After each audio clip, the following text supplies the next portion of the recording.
just want to do dinners and trips to wonderful locations in the world and taste a bottle of wine.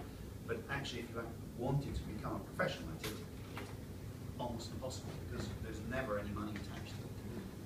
And so we're trying to change that, and I think the only way to change that is to become more professional. And to become more professional, you need to do a different kind of job, which is to actually sell bottles of wine, which is not what most people set out to do. They want it to taste great wine and talk about it. If you tell them that it's actually their job to shift bottles of wine from majestic into the hands of a consumer, then they'll throw up their own hands tomorrow and say, that can't be my job, I'm some sort of independent journalist. Yeah.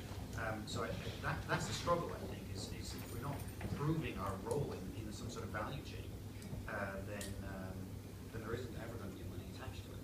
And I think the only way to create a value chain and get brands to put money is actually collaborate and say, what we do is of value to you, let's work out what we can do, and once we've done that, we can say it's worth X to get involved with us. So here's a question. I part of all of your opinion. You all obviously go in different areas. You get approached by different brands who are offering different things. Obviously, in Robert's example, they want you to try their wine. They're probably taking you from me to try. A lot of daddy bloggers, I know you get reviews of stuff or days out, all that kind of thing. I'm sure in the fashion and beauty, you also get products to review. Your example, just to start with first. So you get them maybe taking you for a nice meal. They take you probably to a top restaurant, lovely night out, they give you the wine, blah blah blah. I'm not that easy. Yeah. Do you get out on the first day? Would you prefer that experience, that expensive meal, a bottle of wine, or would you rather have the cash alternative? Which ultimately would help you more as a consumer? Well, actually, I've started turning.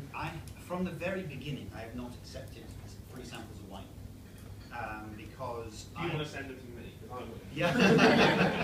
The thing is, I don't actually like writing tasting notes, and I think most people expect a wine review to be this wine tastes of this, and you should buy it.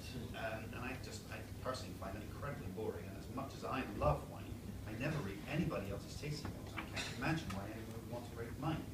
So I actually don't do it that often. So if I'm not doing that, and I'm going to a restaurant that is doing on a special menu for this event, so I can't actually review the restaurant either, because I can't tell you what it's normally like.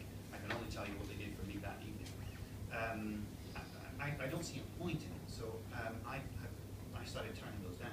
If someone said, look, here's, I've done this in the past, sort of, if I turn myself into a bit of an agency and say, right, my job is to help you sell your wine, so what are we going to do together to shift more bottles of your Chilean brand? Let's do an event. I did this once a few years ago.